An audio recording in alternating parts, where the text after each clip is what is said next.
আল্লাহ রসুলের মাধ্যমে জমিনে জানিয়ে দিয়েছেন। সুতরাং কোরআন যদি রব হেফাজত করেন, কিভাবে হেফাজত করবেন এর মাধ্যমে যদি রব বলে দেয়, তাহলে আমাদের টেনশনের কি আছে? টেনশনের কিছু আছে? আমরা ভাগ্যবান হয়ে যাব যদি আমরা আল্লাহ পাকের কোরআন হেফাজতকারী যে জামাতটা থাকবে ওই জামাতের অংশীদার হতে পারি, ঠিক না?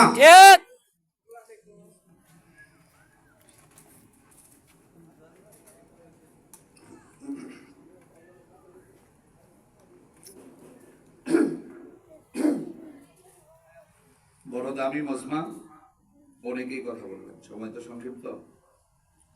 আমি আপনাদের সাথে একটু গল্প করি, কোন খারাপ হবে আপনাদের? না, কোরআনের ময়দান, কোরআনের কথা চলবে। আল্লাহ পাক রব্বুল আলামিন যখন নবীজিকে পাঠালেন, জমিনে নবীজি আগমন করলেন, ওই যুগটা সোনার যুগ ছিল না, বড় বর্বরতার যুগ ছিল, নিকৃষ্ট যুগ ছিল, ভয়াবহ যুগ ছিল। রিক্ততা, ভালোবাসা, সভ্যতা বলতে কোনো শব্দও মানুষ জানতো না, এমন এক যুগে নবীজি আগমন করেন। কিন্তু আমরা জানি ওই যুগের কিছু মানুষকে আল্লাহ রাসূল সাল্লাল্লাহু আলাইহি ওয়াসাল্লাম কোরআনের মাধ্যমে, নবীজির আদর্শের মাধ্যমে এমন দামি বানিয়েছেন, ওই জামাতের মতন অন্য কোন দামি জামাত কিয়ামত পর্যন্ত জমিনে আগমন করবে না। সুবহানাল্লাহ। মুসলমান বন্ধুরা রে আমার,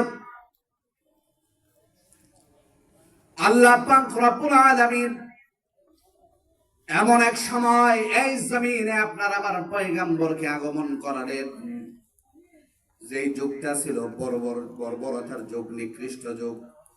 সভ্যতা বলে কোনো কিছু ছিল না, রিক্ততা, ভালোবাসা বলে কোনো কিছু ছিল না। শুধু তাই নয় বাবা, এমন একটা যুগে পয়গম্বর আরবি সাল্লাল্লাহু আলাইহি ওয়াসাল্লাম জমিনে আগমন করেন, যেই যুগে বাবা সন্তানের হক আদায় করত না, সন্তান বাবা আমার হক আদায় করত না, মা আর বাবা স্বামী স্ত্রীর মধ্যেও সুন্দর সম্পর্ক ছিল না, শুধুমাত্র জৈবিক চাহিদার জন্য সম্পর্ক করা হতো। এমন একটা নিকৃষ্ট যুগ বাবা, যেই যুগে কন্যা সন্তান জমিনে আগমন করাকে অভিশাপ মনে করা হতো। মুসলমান বন্ধুরা, আমরা এই যুগে পয়গম্বর আরবি সাল্লাল্লাহু আলাইহি ওয়াসাল্লাম আগমন করলেন। নবীজি জমিনে আগমন করলেন এমন একটা যুগ, যেই যুগে কন্যা সন্তান যখন গর্ভে আসতো, ওই সন্তান যখন জমিনে আসতো, বাবা নিজে অভিশাপ মনে করে ওই কন্যা সন্তানকে জমিনে দাফন করে ফেলতো। একটু চিৎকার মেরে বলা যাবে কি নাউজুবিল্লাহ? নাউজুবিল্লাহ। মুসলমান বন্ধুরা রে আমার, আল্লাহ পাক রব্বুল আলামিন এমন এক সময় পয়গম্বর আরবিকে জমিনে পাঠালেন। আমি আপনাদেরকে ছোট্ট একটা কথা বললে বুঝতে পারবেন কতটা ভয়াবহ যুগ ছিল। জাহিলি যুগ ছিল, আর বর্বর মূর্খতার যুগ কেমন ছিল বাবা।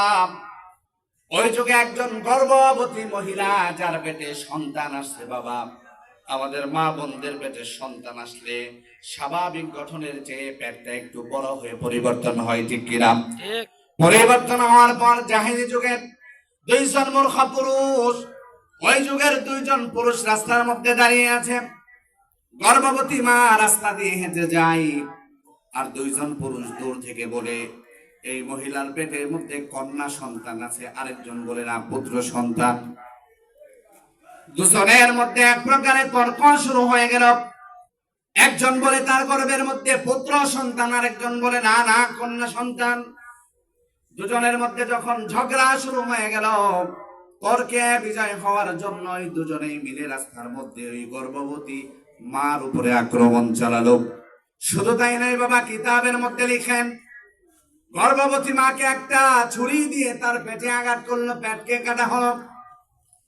মার পেট কেটে দেখা হলো তার পেটের মধ্যে কন্যা সন্তান না পুত্র সন্তান, শুধুমাত্র বাজিতে বিজয় অর্জন করার জন্য। নাউজুবিল্লাহ। শুধুমাত্র বাজিতে বিজয় অর্জন করার জন্য, দুজনে তর্কে বিজয় অর্জন করার জন্য গর্ভবতী মার পেট কেটে দেখা হলো তার পেটের মধ্যে কন্যা সন্তান না পুত্র সন্তান। কতটা মূর্খ আর জাহেল হলে একজন গর্ভবতী মার পেট কেটে সন্তান দেখতে পারে, এমন এক নিকৃষ্ট যুগে আপনার আমার নবী জমিনে আগমন করলেন। আল্লাহ পাক রব্বুল আলামিন কোরআনুল কারীম পয়গম্বর আরবীকে দিলেন। পয়গম্বর আরবী নিজের আদর্শ আর কোরআনের মাধ্যমে ওই যুগের নিকৃষ্ট মানুষগুলোকে মেহনত করে এমন মানুষ বানালেন, কিয়ামত পর্যন্ত এমন দামি মানুষ আর জমিনে আগমন করবে না। সুবহানাল্লাহ। মুসলমান বন্ধুরা রে আমার, এমন নয় নবীজি আসছে আর হযরতে উমর, হযরতে আবু বকর, হযরতে উসমান আলীকে জান্নাত থেকে রব পাঠিয়ে দিয়েছেন, এমন না। নবীজি আসলেন, হযরতে উমরকে জান্নাত থেকে পাঠানো হয় নাই, হযরতে আলী উসমানদেরকে জান্নাত থেকে পাঠানো হয় নাই। ওই নিকৃষ্ট যুগের মানুষই উমর, ওই নিকৃষ্ট যুগের মানুষই পয়গম্বরের সাহাবীরা। শুধুমাত্র নবীজির আদর্শ মানার কারণে, কোরআনের ছায়া তলে আসার কারণে রব্বে কারীম নিকৃষ্ট যুগের নিকৃষ্ট মানুষদেরকে এমন দামি বানিয়েছেন, কিয়ামত পর্যন্ত আর এত দামি মানুষ জমিনে আগমন করবে না। সুবহানাল্লাহ বলেন। আপনাদের মন খারাপ না?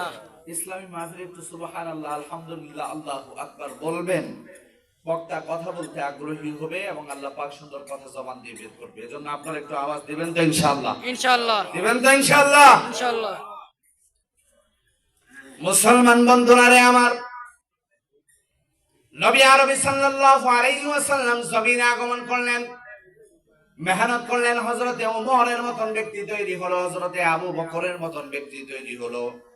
অথচ তারা কিন্তু জান্নাত থেকে আগমন করে নাই। ওই নিকৃষ্ট যুগের মানুষই শুধুমাত্র নবীজির আদর্শ আর কোরআন মানার কারণে আল্লাহ পাক রব্বুল আলামিন তাদেরকে দামি বানিয়েছেন। মুহাদ্দিসিন এমন হাদিসের ব্যাখ্যার মধ্যে লিখেন, একজন সাহাবীর কত দাম! সাহাবীর দাম তো দূরের কথা বাবা, আল্লাহর রাসূলের একজন সাহাবী না, নবীজির একজন সাহাবী যেই ঘোড়ায় আরোহণ করেছেন, ওই ঘোড়া যে পথে চলেছে